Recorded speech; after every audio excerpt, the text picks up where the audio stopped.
போதைப்பொருள் பேரழிவை வேரோடு ஒழிப்பதற்கான முழு நாடுமே ஒன்றாக தேசிய செயற்பாடு நிகழ்வு ஆரம்பம். மஹிந்த நிகழ்ச்சியில் சர்ச்சையில் சிக்கிய அனூர் அரசாங்கத்தின் பெண் எம்பி. பருத்தித்துறை பிரதேச சபை அமர்வில் எடுக்கப்பட்ட முக்கிய தீர்மானம். செவ்வந்தியின் பின்னணியில் செயற்பட்ட மற்றொரு பெண் விசாரணையில் திடுக்கிடும் தகவல்கள். அனுரவின் உயிருக்கு அச்சுறுத்தல், பாதுகாப்பில் திடீர் மாற்றம். ரணிலின் மருத்துவ அறிக்கைகளில் சந்தேகம் வெளியிடும் திலீப பீரிஸ்.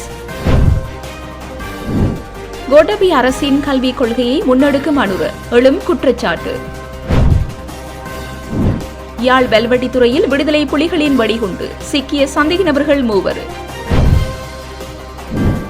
வேதனையாக இருந்தாலும் உண்மையை தேடும் முயற்சியில் அனைவரும் ஒன்றிணைய வேண்டும். தேசிய கிறிஸ்தவ மன்ற ஆயர் பேரவை அழைப்பு. இலங்கையின் போர் குற்றங்களுக்கு சர்வதேச விசாரணை, சுவிஸ் அரசியல் கட்சி தீர்மானம். சுங்க திணைக்களத்தில் தேங்கி கிடந்த புனித குர்ஆன் நூல்கள் குறித்து எடுக்கப்பட்ட தீர்மானம். முன்னாள் ஜனாதிபதி மஹிந்த ராஜபக்சவுடன் உள்ள புகைப்படத்தில் காணப்படும் நபர் தானல்ல என்று தேசிய மக்கள் சக்தியின் நாடாளுமன்ற உறுப்பினர் நிலந்த ஹோட்டகச்சி தெரிவித்துள்ளார். சமூக ஊடகங்களில் பரவி வரும் இந்த புகைப்படம் குறித்து தனது பேஸ்புக் பக்கத்தில் பதிவிட்டவர் இதனை குறிப்பிட்டுள்ளார். மஹிந்த ராஜபக்சவின் அதிகாரப்பூர்வ பேஸ்புக் பக்கத்தில் பதிவிட்டுள்ள பதிவில் உள்ள புகைப்படங்கள் தொடர்பான திருமண விழாவில் தான் கலந்து கொள்ளவில்லை என அவர் குறிப்பிட்டுள்ளார். அத்துடன் அந்த நிகழ்வுக்கு அழைக்கப்படவில்லை என அவர் தெளிவுபடுத்தினார். புகைப்படம் எந்த வகையிலும் திருத்தப்படவோ அல்லது கையாளப்பட்டாலோ சட்ட நடவடிக்கை எடுக்கப்படும் என்றும் அவர் எச்சரிக்கை விடுத்துள்ளார்.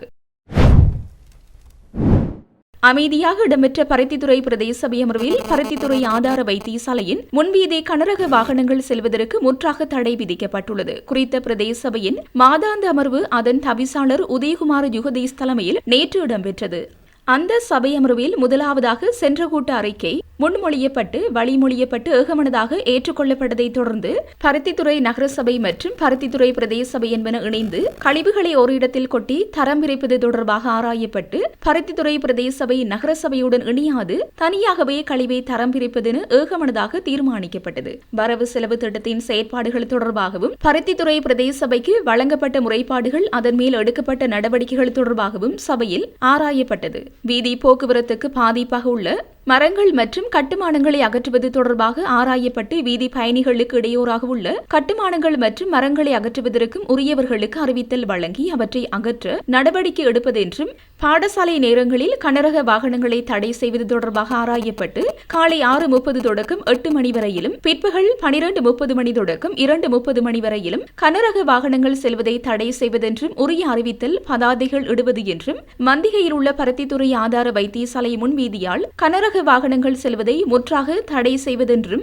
பருத்தித்துறை பிரதேச சபை எல்லைக்குள் பற்றை காடுகளாக காணப்படுகின்ற தனியார் காணிகளின் உரிமையாளர்களுக்கு சிவப்பு அறிவித்தல் வழங்குதல் மற்றும் காணிகளை சுவீகரித்தல் போன்ற நடவடிக்கைகள் மேற்கொள்வதென்றும் தொடர்ந்து நிதிக்குழு கூட்ட அறிக்கை சபையில் ஆராயப்பட்டு பல்வேறு நிதி கொடுப்பனவு அங்கீகார தீர்மானங்களும் வறுமை கோட்டிற்கு 100 மாணவர்களுக்கு கொடுப்பனவு வழங்குவது என்றும் மருதங்கேணி சந்தி பகுதியில் உள்ள ஓய்வகத்துடன் கூடிய மதுபான நிலையத்திற்கான வரி இதுவரை காலமும் செலுத்தாமல் உள்ள நிலையில் அதனை முழுமையாக பெற்றுக்கொள்ள நடவடிக்கை எடுக்க வேண்டும் என்றும் போக்கரப்பு பகுதியில் ராணுவத்தால் நடாத்தப்படுகின்ற ஓய்வகத்துடன் கூடிய மதுபான விற்பனை நிலையத்திலிருந்தும் இதுவரை வரி எதுவும் செலுத்தவில்லை எனவும் அதனை பெற்றுக்கொள்ள நடவடிக்கை எடுக்க வேண்டும் என்றும் பாலூட்டும் தாய்மாருக்கான அன்பளிப்பு வழங்குவது உட்பட பல்வேறு தீர்மானங்கள் நிறைவேற்றப்பட்டுள்ளன. மேலும் சபை அமர்வில் 20 உறுப்பினர்களும் கலந்து கொண்டமை குறிப்பிடத்தக்கது. கனிமுள்ள சஞ்சீவை சுட்டுக் கொலை செய்ய உதவிய குற்றச்சாட்டில் கைது செய்யப்பட்ட பெண் வழக்கறிஞர் தமாரா கெஹல்பத்ர பத்மேவின் நண்பரான தருண் என்ற பாதாள உலக குற்றவாளியின் தலைமையில் செயற்பட்டமை விசாரணையில் தெரியவந்துள்ளது. சஞ்சீவை கொள்ள துப்பாக்கிதாரியை மறைப்பதற்காக குற்றவியல் நடைமுறை சட்ட புத்தகத்தின் 2 பிரதிகளை இசாரா சவந்திக்கு இந்த வழக்கறிஞர் வழங்கியது தெரியவந்துள்ளது. இந்த சந்தேக நபர் இசாரா சவந்திக்கு போலி வழக்கறிஞர் அடையாள அட்டை, வழக்கறிஞர்களுக்காக வழங்கப்பட்ட வாகன நுழைவு அனுமதி மற்றும் வழக்கறிஞர் வழக்கறிஞர்களின் உடைகளில் பொருத்தப்படும் 2 உடைகளையும் வழங்கியது தெரியவந்துள்ளது. சந்தேக நபர் கெஹல் பத்ர பத்மேவுக்கு அவரது நெருங்கிய ஒருவரான தருணுக்கும் இடையான சிறிது காலமாக உறவுகளை பேணி வந்துள்ளார். பத்மேவின் ஆலோசனையின் பேரில் இந்த வழக்கறிஞர் சஞ்சீவவின் கொலைக்கு உதவ முன்வந்துள்ளார். தருணின் ஆலோசனையின் பேரில் இந்த வழக்கறிஞர் இசாரா சவந்தியை சந்தித்து சஞ்சீவவின் கொலைக்கு தேவையான வசதிகளை வழங்கியுள்ளார். அதற்கமைய சஞ்சீவவின் கொலைக்கான துப்பாக்கியை நீதிமன்றத்திற்கு ரகசியமாக எடுத்துச் செல்ல குற்றவியல் நடைமுறை சட்டத்தின் 2 பிரதிகள் வழங்கப்பட்டுள்ளன. சஞ்சீவ கொலைக்கான துப்பாக்கிதாரியை மறைப்பதற்காக கொலையாளி இந்த பிரதிகளில் ஒன்றின் உள்பக்கங்களை வெட்டி எடுத்துள்ளார். மேலும் நீதிமன்றத்திற்குள் நுழைவதற்காக வழக்கறிஞர்கள் சங்கத்தால் வழங்கப்பட்ட அடையாள அட்டையை போலியாக உருவாக்க இசாரா சவந்திக்கு ஏற்பாடு செய்துள்ளார். இந்த நிலையில் நீதிமன்ற வளாகத்திற்குள் வாகனம் நுழைய வழக்கறிஞர்களுக்கு வழங்கப்பட்ட வாகன நுழைவு அனுமதியையும் இந்த வழக்கறிஞர் வழங்கியுள்ளார் என்பது தெரியவந்துள்ளது. கொலையை செய்த கமாண்டோ சலிந்து வழக்கறிஞர் சீருடை அணிய தேவையான 2 ஆடைகளையும் வழக்கறிஞர் சவந்திக்கு வழங்கியதாக புலனாய்வாளர்கள் தெரிவித்துள்ளனர். சஞ்சீவ கொலைக்கு உதவிய சம்பவம் தொடர்பாக கைது செய்யப்பட்ட இசாராவிடம் நடத்தப்பட்ட விசாரணையில் இந்த வழக்கறிஞர் பற்றிய தகவல்கள் வெளியாகின. அதற்கமைய நேற்று முன்தினம் இரவு கடவத்தை பகுதியில் நடந்த சோதனையின் போது விசாரணை அதிகாரிகள் இந்த வழக்கறிஞரை கைது செய்ய முடிந்தது. குற்றப்புலனாய்வுத்துறை இது தொடர்பாக விசாரணைகளை நடத்தி வருகிறது. பத்மே மற்றும் பாதாள உலக கும்பல் துபாயில் இருந்தபோது பேலியகுட குற்றப்பிரிவின் அதிகாரி லிண்டன் சில்வாவை மிரட்டி வெளியிட்ட குரல் பதிவு சமீபத்திய நாட்களில் பரவியது. அந்த பதிவில் லிண்டனை திட்டி கொலை மிரட்டல் விடுத்தது தருண் என்பதும் குறிப்பிடத்தக்கது. பத்மே மற்றும் அவரது கும்பல் இந்தோனேசியாவில் கைது செய்யப்பட்ட போது தருண் துபாயில் இருந்ததுடன் அவர் இன்னமும் துபாயில் இருப்பதாகவும் போலீசார் குறிப்பிட்டுள்ளனர். பொது நிதியை பயன்படுத்தி ஐக்கிய ராஜ்யத்திற்கு சென்றமை தொடர்பான முன்னாள் ஜனாதிபதி ரணில் விக்ரமசிங்கவின் வழக்கு விசாரணை நேற்று நீதிமன்றத்தில் மீண்டும் எடுத்துக் கொள்ளப்பட்ட போது மனுதாரர் தரப்புக்கும் பிரதிவாதி தரப்புக்கும் இடையில் வாத பிரதிவாதங்கள் இடம்பெற்றுள்ளன.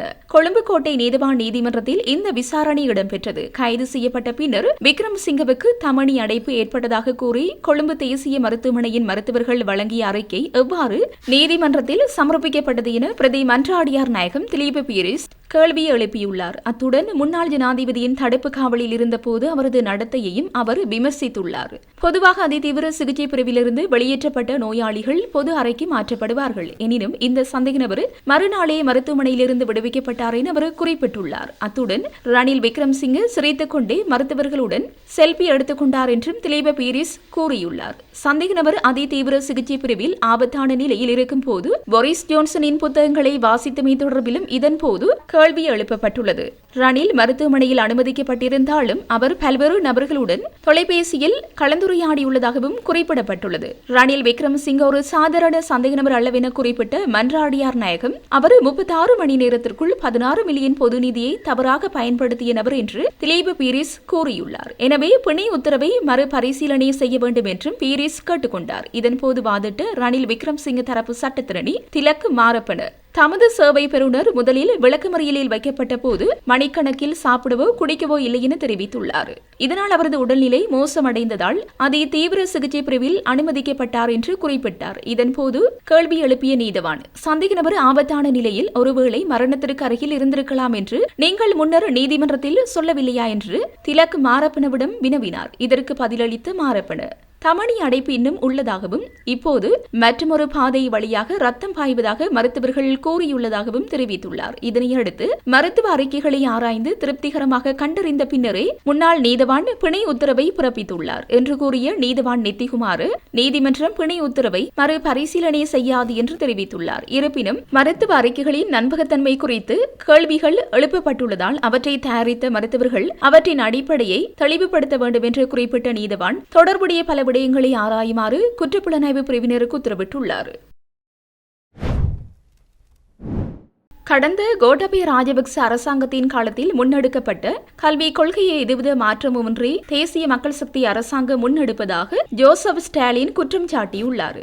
தேசிய மக்கள் சக்தி அரசாங்கத்தின் கல்விக் கொள்கை குறித்து ஊடகங்களுக்கு கருத்து வெளியிடும் போது இலங்கை ஆசிரியர் சங்கத்தின் பொதுச் செயலாளர் ஜோசப் ஸ்டாலின் இந்த குற்றச்சாட்டை முன்வைத்துள்ளார். தொடர்ந்தும் கருத்து வெளியிட்ட அவர் உண்மையில் தற்போதைய கல்விக் கொள்கை தேசிய மக்கள் சக்தியின் கல்விக் கொள்கை தொடர்பான நிலைப்பாட்டுக்கு முற்றிலும் எதிரானதாகும். தேசிய மக்கள் சக்தி அரசாங்கம் முன்னெடுக்கும் கல்விக் கொள்கை கடந்த 2019ஆம் ஆண்டில் கோட்டாபய ராஜபக்ச அரசாங்கத்தினால் முன்னெடுக்கப்பட்ட கல்விக் கொள்கையாகும். அதில் எதுவித மாற்றமுமின்றி இந்த அரசாங்கம் அதனை முன்னெடுத்துள்ளது. அதே அதேபோன்று தற்போதைய கல்விக் கொள்கை குறித்து இதுவரை எதுவித உத்தியோகபூர்வ ஆவணங்களையும் அரசாங்கம் வெளியிடவில்லை. எதிர்வரும் ஆண்டில் வெளியிடும் சாத்தியப்பாடுகளையும் காண முடியவில்லை. கல்விக் கொள்கையில் மறுசீரமைப்பொன்றை மேற்கொள்ளும் போது முதலில் அது குறித்து கலந்துரையாடல்களை மேற்கொள்ள வேண்டும். ஆனால் கல்வி அமைச்சர் என்ற வகையில் பிரதமர் கலந்துரையாடலுக்கு பதிலாக கல்வி மறுசீரமைப்பு குறித்து பாடம் எடுக்கின்றார். கல்வி மறுசீரமைப்பை முன்னெடுப்பதாயின் அது தொடர்பான பரீட்சாத்த திட்டம் ஒன்றை ஓரிடத்தில் செயற்படுத்தி அதன் பலாபலன்களை பொறுத்தே அதனை நாடு தழுவிய ரீதியில் செயற்படுத்த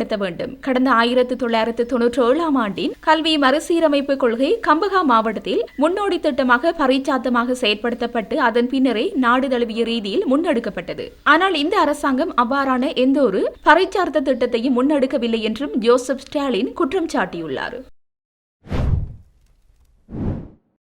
யாழ் வல்வெட்டித்துறை பகுதியில் விடுதலை புலிகளின் வெடிகுண்டென சந்தேகப்படும் குண்டு மீட்கப்பட்ட சம்பவம் தொடர்பில் தேடப்பட்டு வந்த 3 சந்தேக நபர்கள் கைது செய்யப்பட்டுள்ளனர். ஹட்டுநாயக்க விமான நிலையத்தில் வைத்து நேற்று பயங்கரவாத தடுப்பு பிரிவினர் இவர்களை கைது செய்துள்ளனர். வல்வெட்டித்துறை பகுதியில் கடந்த சில வாரங்களுக்கு முன்னர் வெடிகுண்டு ஒன்று மீட்கப்பட்டுள்ளது. அது தொடர்பில் வல்வெட்டித்துறை காவல்துறையினர் விசாரணைகளை முன்னெடுத்த நிலையில் குறித்த வெடிகுண்டினை மறைத்து வைத்திருந்த குற்றச்சாட்டில் 3 கைது செய்வதற்கு நடவடிக்கை எடுத்துள்ளனர். இந்த நிலையில் சந்தேக நபர்கள் 3 கடல் வழியாக இந்தியாவுக்கு தப்பிச் சென்ற நிலையில் கடந்த 15 நாட்களுக்கு முன்னர் இந்தியாவில் தங்கி நிற்பதற்கான ஆவணங்கள் விசா என்பவை இல்லாத நிலையில் இந்திய காவல்துறையினரால் கைது செய்யப்பட்டுள்ளனர். கைது செய்யப்பட்டவர்களை விசாரணைகளின் பின்னர் செவ்வாய்க்கிழமை இந்தியாவிலிருந்து இலங்கைக்கு நாடு கடத்தினர். அந்த நிலையில் குறித்த 3 ஹட்டுநாயக்க விமான நிலையத்தில் வந்திறங்கிய வேளை 3 விமான நிலையத்தில் வைத்து பயங்கரவாத தடுப்பு பிரிவினர் கைது செய்துள்ளனர். கைது செய்யப்பட்ட நபர்களை தடுத்து வைத்து விசாரணைகளை முன்னெடுத்துள்ளனர். தேசிய கிறிஸ்தவ மன்ற ஆயர் பேரவையினால் இனப்படுகொலைக்கு நீதி வேண்டி செம்மணி உடனிருப்பு வேண்டுதல் இன்று செம்மணி அணையாதீவு சுற்றுவட்டத்தில் முன்னெடுக்கப்பட்டது. இன்று காலை முன்னெடுக்கப்பட்ட இந்த அடையாள போராட்டத்தில் இலங்கையின் பல்வேறு மாவட்டங்களின் மறை மாவட்ட ஆயர்கள், அருட் சகோதரர்கள் என பல கத்தோலிக்க பிரமுகர்கள் பங்கெடுத்து முன்னெடுத்திருந்தனர். முன்பதாக அணையாதீவு தூவிக்கு மலர் மாலை அணிவித்து அஞ்சலி செலுத்திய தேசிய கிறிஸ்தவ மன்ற ஆயர் பேரவையினர் அங்கிருந்து ஊர்வலமாக சித்துப்பாத்தி மயானம் சுற்றுவட்டம் சென்று அங்கும் அஞ்சலி செலுத்தியிருந்தனர்.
கிறிஸ்தவர்களை இலங்கையிலே வாழுகின்ற கிறிஸ்தவர்களை பிரதிநிதித்துவப்படுத்தி சித்துப்பாத்தி செம்மணி மனித பிள்ளைகளினுக்கு நாங்கள் வருகை தந்திருக்கின்றோம். எங்களுடைய இந்த வருகையினுடைய நோக்கம் இந்த அவலத்தினாலே, இந்த படுகொலையின் அவலத்தினாலே பாதிக்கப்பட்ட எம்முடைய உறவுகளினுடைய நீதி தேடிய ஒரு பயணமாகும்.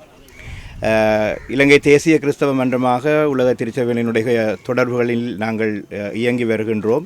இதற்கு முன்பு நாங்கள் பலவிதமான அறிக்கைகளை வெளியிட்டிருக்கின்றோம்.